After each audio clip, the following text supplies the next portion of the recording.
povo! Bem-vindos a mais uma aula de História. Eu sou o professor Marlon, é um prazer estar junto com você na sua casa e junto com a gente está aqui o Luiz. E a gente hoje continua falando sobre globalização. Sim, estamos naquele período das aulas de História muito mais próximos da nossa realidade, falando sobre história atual, sobre os nossos tempos. Estamos entendendo este mundo em que nós vivemos. Então, enquanto você separa, de novo, o caderno, separe sua caneta. Lembra das últimas aulas que você vai precisar anotar alguns termos? Vai! Nós vamos hoje continuar falando de alguns termos aí que provavelmente você pouco ouviu falar ou nunca ouviu falar. Então anota. Enquanto isso, avisa todo mundo em redes sociais, avisa no grupo da sala que a aula de História começou. Acorda todo mundo para isso. E lembre-se, tem exercício obrigatório dessa aula. Você que responde os exercícios pelo Classroom, lembre-se de clicar na atividade obrigatória dessa aula, garante sua presença, garante sua avaliação. Você que resolve os exercícios impressos da sua escola ou os dessa aula, lembre-se de entregar com aquele capricho de sempre na sua escola, marca o melhor momento, entrega com toda a segurança, saúde possíveis, tudo tranquilo. Combinado? Tem presença, tem avaliação, tá tudo certo e tem conhecimento, porque você está na melhor aula que tem, a aula de História, a melhor aula que existe. E, para continuarmos os assuntos de globalização, eu preciso rever com você a nossa última aula. Lembra da última aula? Neoliberalismo? Então, na última aula você viu sobre esse movimento político-econômico que defende muito essa sociedade centrada no indivíduo, na autorrealização e no afastamento do Estado das relações produtivas. E ainda a gente falou sobre a internacionalização da economia e no papel dos mercados comuns nessa integração cada vez maior de uma economia globalizada. Última aula a gente falou disso. E para a aula de hoje, o que temos? Tá aqui, criança. Hoje nós vamos analisar dentro dessa expansão do comércio mundial, dessa produção, do papel das multinacionais, como o emprego vem sendo afetado por esses impactos desse neoliberalismo, dessa integração econômica mundial. Como isso afeta o emprego. E ainda nós vamos compreender mas como as sociedades estão encarando esses desafios ligados à globalização.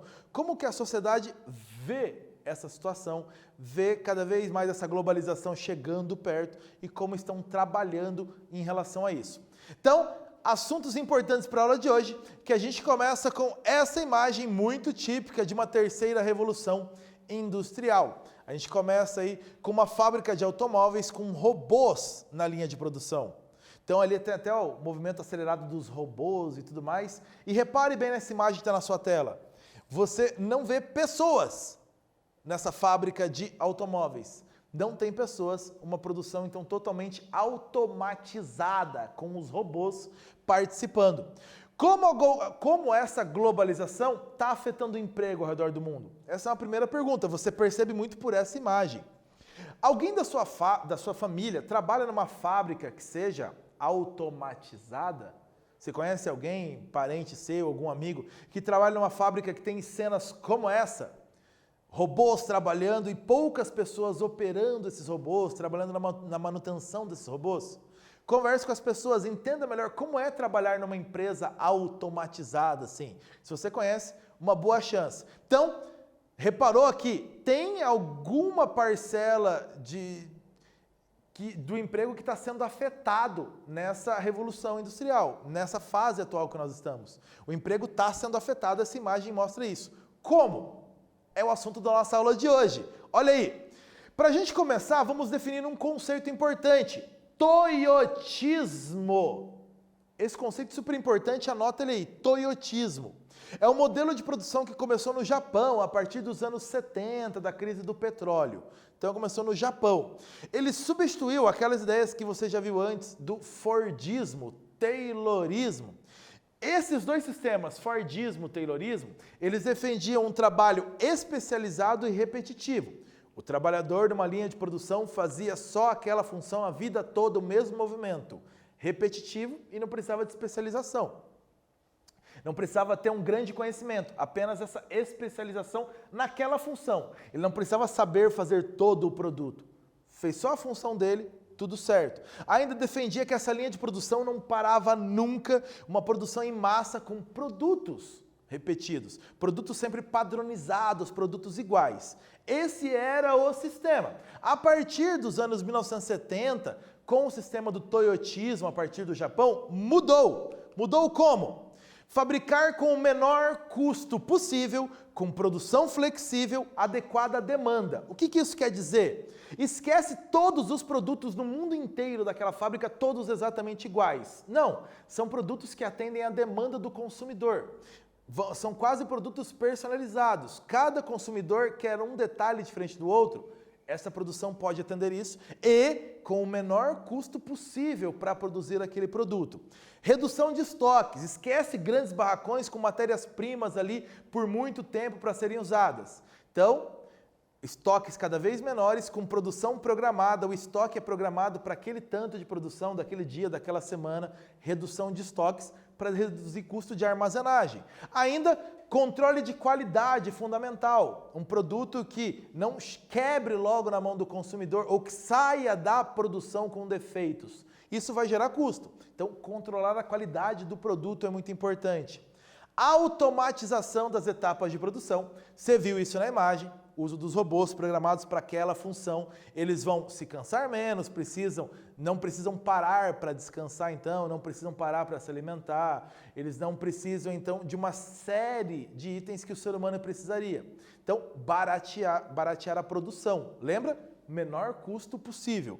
Ainda, diversificação dos produtos fabricados. Uma fábrica de uma certa marca vai ter vários produtos sendo fabricados ali, otimizando todo aquele espaço e mão de obra qualificada, bem treinada e como eu coloquei a expressão para você, multifuncional. Ela vai exercer funções diferentes. Aquele trabalhador pode trabalhar num setor da empresa, como pode trabalhar em outro. Então ele vai trabalhar conforme o que a empresa precisa executar, o que ela precisa produzir. Então repara que é uma mudança muito grande aí na necessidade da fábrica, dos trabalhadores que têm que agora se adequar às novas realidades. A revolução técnico-científica e informacional, que a gente já falou em aulas passadas, ela é fundamental nesse processo, ela tem muito a ver com esse processo. Ela deu as ferramentas necessárias para esse processo. Por exemplo, informatizou a produção industrial. Uma produção toda informatizada, terceira revolução industrial, como a gente falou, deu as ferramentas, as condições para isso. Utilização de máquinas sofisticadas, sistemas computadorizados, robôs industriais. Terceira revolução industrial deu as ferramentas para isso. Aumento da capacidade produtiva, apesar, como eu coloquei, da diminuição do tempo disponível dos funcionários. Fabricaram mais rápido, com menos tempo e com menos funcionários. Tecnologia que vem dessa terceira revolução industrial. Ufa, falei bastante, entendeu o toyotismo? Produzir mais com o menor custo possível, funcionários multifuncionais. Bora então fazer um quiz aí sobre isso. Qual das alternativas apresenta características marcantes do toyotismo?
Toyotismo.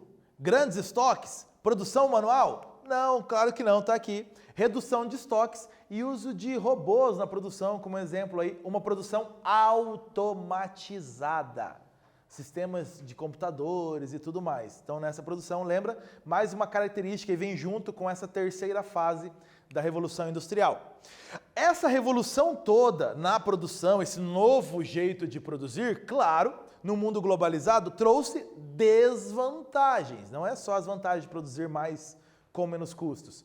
E uma das principais desvantagens é o crescimento do desemprego. De novo, olha essa imagem que eu trouxe para você. Você tem poucos trabalhadores, poucas pessoas trabalhando. É uma produção toda automatizada, os robôs fazendo todo o trabalho. Poucos trabalhadores para cuidar dessa linha de produção toda, dessas máquinas todas. Então, o desemprego, uma das desvantagens dessa produção agora mais moderna que nós temos. A automação industrial vem eliminando muitos postos de trabalho. Então, ela vem eliminando essa automação, as máquinas fazendo o trabalho humano. Países menos desenvolvidos e com uma indústria menos competitiva, eles correm ainda mais risco de ter o que nós chamamos de desemprego estrutural. Esse desemprego que demora mais tempo para a pessoa voltar para o mercado de trabalho, o problema está envolvido na estrutura toda do país. Uma empresa multinacional com mais poder de ação acaba se instalando no país e as empresas menos estruturadas, ou o país tem uma infraestrutura para suas empresas locais mais deficitária, essas empresas menores, então, correm um maior risco de falência, de fechar, e gera um desemprego que é mais difícil, então, do governo ou das empresas realocarem aquele trabalhador desempregado. Então, é um desemprego que gera mais problema. Não é simplesmente sair de uma empresa e entrar em outra. Então, você tem um problema econômico do país para ser resolvido, esse desemprego estrutural. Junto, paralelamente à extinção desses postos de trabalho tradicionais, temos o outro lado, o surgimento de novos postos de trabalho, novas formas de trabalhar. E aí eu coloquei como exemplo nas áreas de informática, tecnologia da informação, lazer, turismo, finanças, marketing. Várias funções, vários empregos atuais não existiam no mundo de 50 anos atrás, assim como o fechamento de vários postos de trabalho, muitas funções que eram normais há 50 anos atrás, hoje já não existem mais. Então essa dinâmica também econômica é outra característica. Contudo, essas áreas que eu citei são áreas que exigem um maior grau de instrução, uma maior qualificação dos trabalhadores. E aí temos um novo problema. São postos de trabalho muitas vezes inacessíveis para boa parte da população. Exatamente porque necessitam de uma maior qualificação, maior especialização. Muitos países não conseguem oferecer isso para a sua população. Então são profissões muito inacessíveis para uma parte da população. Feito isso, nós temos para você mais um exercício. Nos últimos anos, com a revolução técnico-científico e informacional, muitos trabalhadores foram substituídos por máquinas inteligentes e por robôs, ficando sem emprego por um longo tempo. 3 perguntas para você. Que nome se dá esse tipo de desemprego de longo tempo? Todos os países são igualmente atingidos por esse tipo de desemprego? E a última, cite exemplos de setores da economia que vêm surgindo novos empregos. Vai lá.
O texto fala em substituição de trabalhadores por máquinas inteligentes e robôs e esse desemprego por um longo tempo. Nome desse desemprego? Desemprego estrutural. Todos os países são atingidos por esse emprego estrutural igualmente? Não! Os países menos desenvolvidos são mais atingidos, porque a eliminação dos postos de trabalho aí acontece numa velocidade maior, porque empresas maiores chegam até esses países multinacionais e então empresas menores desses países têm uma maior incidência de falência, de fechamento de postos de trabalho. Então não atinge por igual. Os países menos desenvolvidos são os mais atingidos. E ainda, perguntei para você exemplos, e aí a gente falou na aula. Você tem áreas que vêm surgindo novos empregos, você tem as áreas de informática, turismo, marketing, telefonia, finanças, entre outras áreas. Então, existem áreas novas também para serem ocupadas, mas lembra, nem sempre acessíveis, porque muitas vezes exigem maior especialização, maior conhecimento, e o país muitas vezes não consegue oferecer estrutura para essa população se informar, estar apta a ocupar esses novos postos de trabalho. Estamos falando então em políticas globais, uma economia global, tudo junto, lembra? Globalização, essa maior interligação entre os povos. Isso. Então, argumentos contrários a esse comércio global, essas políticas globais, a um mundo onde se comercializa tudo de todo mundo. Argumentos contrários. Alguns dos que criticam essas políticas globais. Retiradas de direitos sociais e diminuição de empregos com carteira assinada, porque a terceirização é muito presente também. Ainda, risco de imposição de uma cultura única. Então, há uma grande preocupação das culturas locais irem se perdendo em nome de uma cultura global.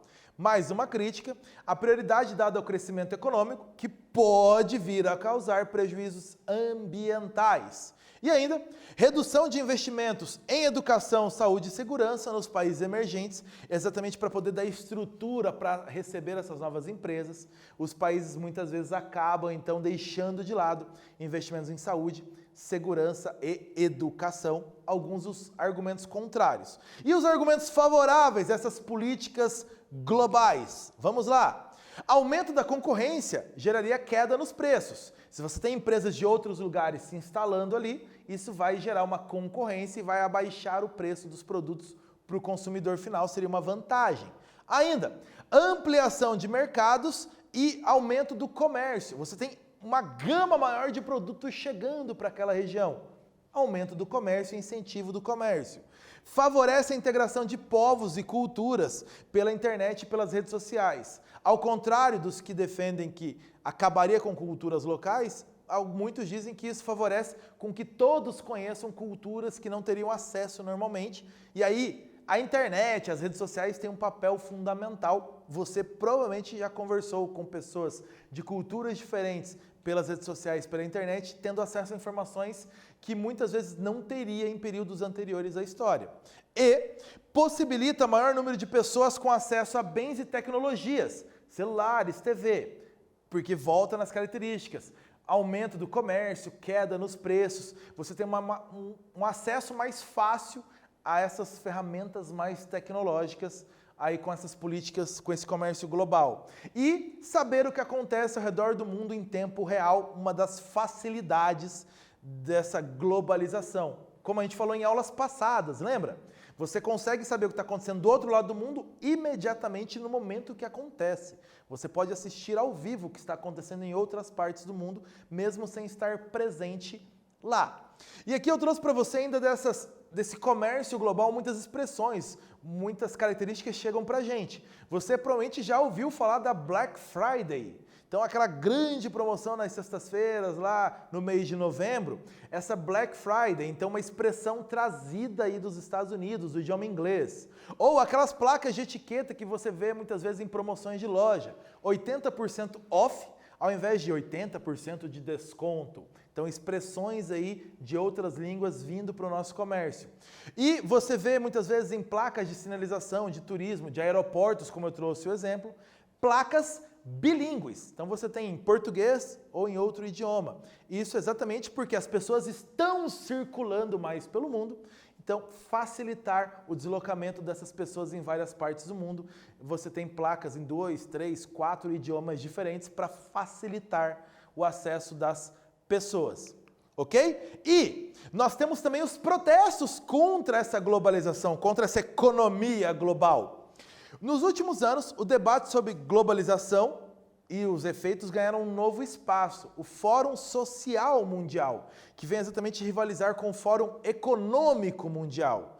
A ideia, então, aí, você percebe pelo nome, focar na sociedade, nas pessoas. Uma maneira de criticar essa globalização da economia, principalmente.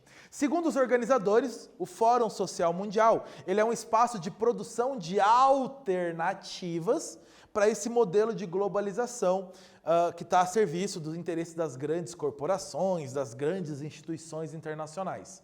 Então, seria uma alternativa. Aqui eu trouxe para você o banner aí do último Fórum Social Mundial, realizado em 2019, no Rio de Janeiro. Então, um espaço de alternativas para essa política global mundial, para essa economia globalizada. Então, um lugar de discutir alternativas para o mundo. Bastante coisa na aula de hoje? Anotou tudinho? Nomes diferentes? Lembra o que é toyotismo ainda? Boa! Então, hoje você viu que toyotismo é um modelo de produção que aplicou a redução de estoques e otimização do tempo e dos custos. Você viu ainda mais que o desemprego estrutural é uma das faces aí dessa terceira revolução industrial, dessa automatização da produção, do uso cada vez maior de máquinas na produção. E você viu que o comércio e as ações globalizadas são temas atuais e que despertam reflexão. O Fórum Social Mundial vem para dar aí também alternativas nessas áreas, e você tem argumentos favoráveis e argumentos contrários a essas políticas globais, o mundo cada vez mais integrado. Ok? Eu vou ficando por aqui nessa aula bem técnica de hoje, que você anotou tudo, agora você pode participar de conversas aí com um monte de gente e entender melhor o mundo que você está vivendo. Eu vou ficando por aqui na aula de hoje e a gente volta a conversar na nossa próxima aula. Tchau, povo!